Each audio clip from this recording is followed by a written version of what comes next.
Well, hey guys, and welcome to the video. So, I suppose you're wondering why I'm starting out a Mustang video inside of my truck. Well, the answer is because we have a surprise in the back. Actually, from the title, you already know. So, I went ahead and decided to go put on the Drag Radials finally. They've been sitting in my garage for a little bit. I got them with the car. And they are the only reason, one of the two reasons I've been holding off so long on this. The first one is I didn't really have a backup vehicle. Now, of course, I have the truck. So I really don't need to worry about driving conditions if it rains out that I can't go anywhere.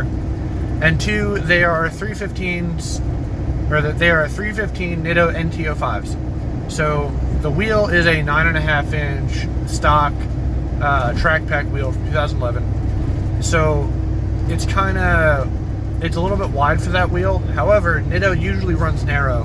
Most people measure these at about 295 is what they say they come out at. And I just finished getting them mounted onto the rims, and they look all right. Like, they're a little bit wider, obviously, because it went from a 285 Michelin Super Sport to a 315 NITTO NT05. So it bulges a little bit, but it's not bad. I looked at where the rim of the rubber actually meets the rim of the wheel, and when it's off the tire, comparing it onto the tire and off the tire, there's really no additional bulge or whatever. So it pretty much matches where it would sit naturally, which is great. So the next thing I got to figure out is if these things are going to fit on the actual car, because it is on iBox Sport lowering springs, which means it's a 2-inch drop in the rear, so it's pretty low. So we're going to go ahead and get home and mount these bad boys up and see if they fit. The main reason I'm doing this is, I don't know if you saw my last video where I was introducing the Mustang to you guys. I'll go ahead and link it here, and also throw in a clip.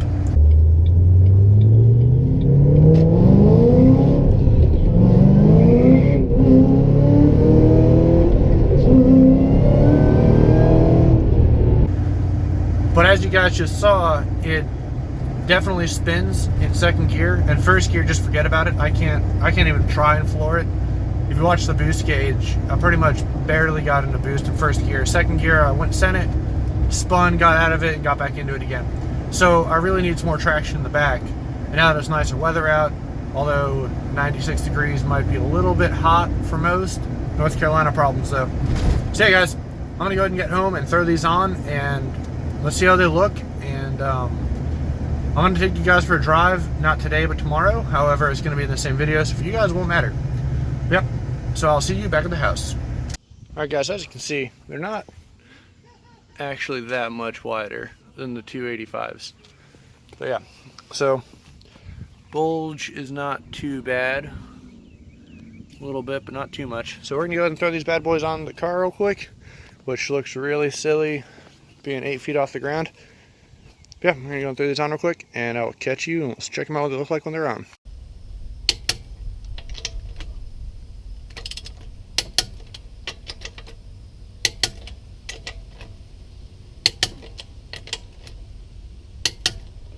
For those of y'all that don't believe me when it's hot, like, I'm literally drenched right now, and I've been out here for like 5 minutes. Humidity today is ridiculous.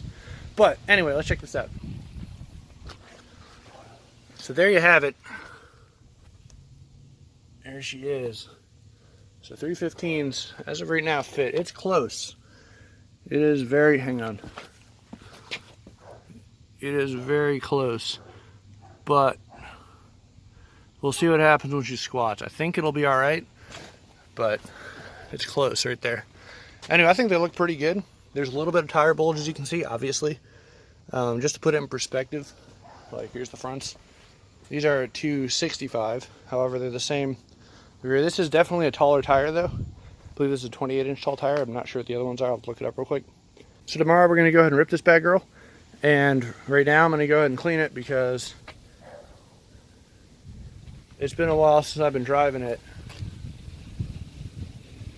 And it's just filthy, and that's unacceptable for a beautiful GT500 to be dirty. So I'm going to clean this up when it gets a little cooler out in a couple minutes. I'll catch you guys tomorrow in the car.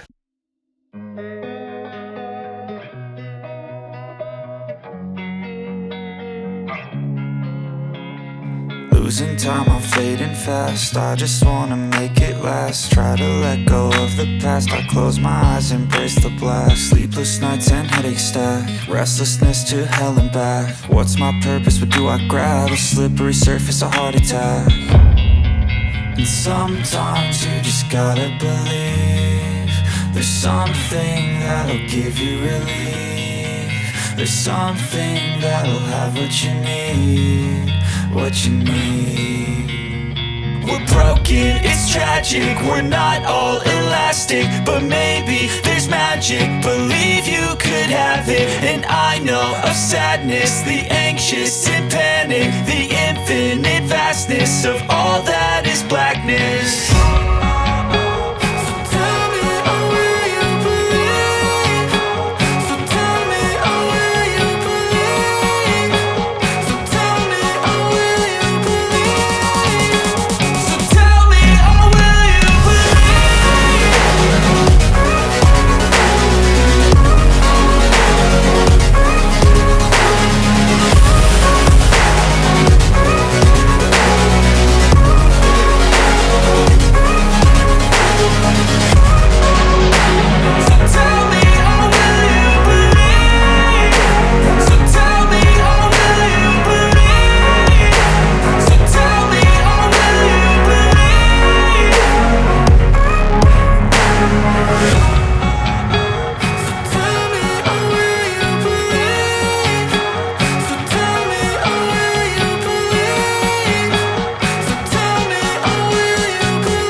Alright guys, there we go. Alright, so it is the next day and it is time to test the drag radials. So I'm not gonna lie, I'm a little nervous, so hopefully we don't have any issues. I haven't driven with this yet, so I need to see if we have any rubbing issues or anything. But so far so good. Alrighty guys, we're gonna try our first from a dig and see what happens.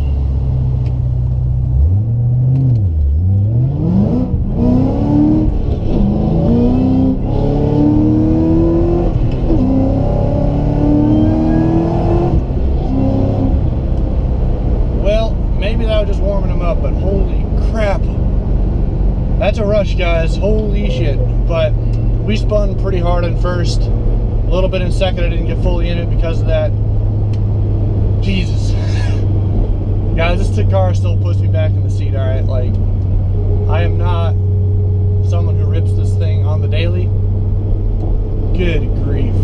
All right, so definitely spun a little bit, but we are on a normal road, not a prep surface or anything, so maybe, I don't know, our first experience with them. It seemed a little better than the Michelin Pilot Super Sports I was running. So let's try this again real quick. Intake air temps are around 115 post intercooler, so not too bad.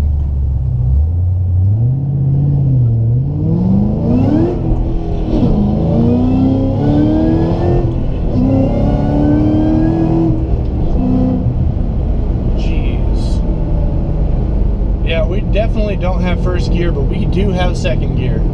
Second gear is hooking really, really well.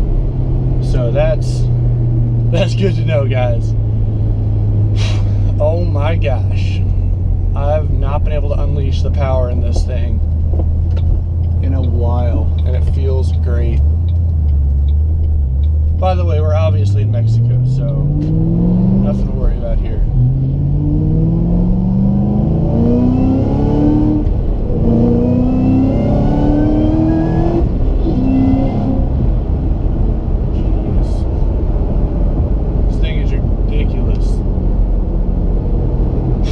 My seatbelt locked up. There we go. Golly. Revving out third 1-2 shift on the TR6060 is a little iffy. It definitely has some lockout going on. I have an N2NB watt box in right now. I'm not using it. I haven't even opened it up because it came with the car to like see what it's set out or anything. I'm assuming $6,000 is where it's set. I'm only revving to about 555 because I like my motor and I don't want to blow it up. Can't really afford to rebuild it right now. So yeah, guys, this thing is ridiculous. I'm gonna go ahead and reposition you guys to get a nice exhaust shot, and then probably gonna call this drive because I got what I need to know. Next up, I'm taking this thing to the track, so that's the plan after that, because I want to see how it does in the strip. Although, if this grip is any hint, first and second are going to be real iffy, so we'll see what happens. Yeah, I hope you all are enjoying so far.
So I just got done doing the pulls that you saw, and honestly my verdict is these tires are not bad. Like, a lot of people are saying that they're not going to hook well, that their Michelin Pilot Super Sports are about equal. I'm going to have to disagree, guys. After these are warmed up a little bit, i.e. a little bit of spin, the first gear is still pretty much unfloorable. Like, you kind of got to drive it through first. Second gear, though, I can put it straight down to the floor and it will hook and go. Granted, it's hotter. Might be cutting a little bit of power out because intake air is about 124. It's not terrible, just a little warm. But honestly, guys, these things are awesome. Like, if they weren't super expensive, I wouldn't even feel bad about doing a burnout in these things. But holy cow. So I'm pretty pumped right now. The tires hooked really well. Definitely about a little less than I was expecting, because I was kind of hoping to get first gear, but I didn't. But that's all right. So once we get back to the house, we're going to go and look around real quick, make sure there's no like crazy rubbing or anything. But guys, I am blown away by this performance and the difference between these tires and the Michelin Super Sports. Now I know those are not a drag radial. This is a drag radial, so apples to oranges for real. But these do really good. However, those did really good for being an all-weather tire. That's my quick little rundown on these tires. So I'll see you back at the house. All right, guys, there you have it. So these are the NITTO NT05 315s on a stock SVT PP for performance package wheels from 2011. They are 9.5-inch wheel, and as you can see, they fit. This is the 20-inch rear, but no crazy amounts of tire poke. They fit within the fenders, no wheel spacers or anything crazy like that. But yeah, guys, overall, I'm happy with these things. They have definitely been an improvement over the Michelin Pilot Super Sports. Nothing against the Super Sports. They do great in the rain. But I mean, look at that. You got nothing but rubber there on these. You got actual tread. So, I mean, obviously those are going to hook better. Hey guys, so thanks for watching. If you want to check out my Instagram, it is All Things Boost, same as the YouTube channel. And I do post a lot of car and truck updates. Truck, by the way, it's starting to look great, but I'm not going to reveal that yet. That's going to be coming a little later once I finish everything. It's only one side's done right now in the hood. Got more to go, but it's coming along great. So if you all want to see anything else or have any questions about the GT500 or want to see a video on it, like, let me know in the comments section so I know what you guys want to see. I have a couple ideas doing around. Obviously, take it to the drag strip, a couple other things. Yeah, guys, so without further ado, I'm not going to let this beauty speak for herself right here. Look at that. Yep, this has been the GT500. By the way, power level on this is around 700 horsepower or so, and these things are hooking okay.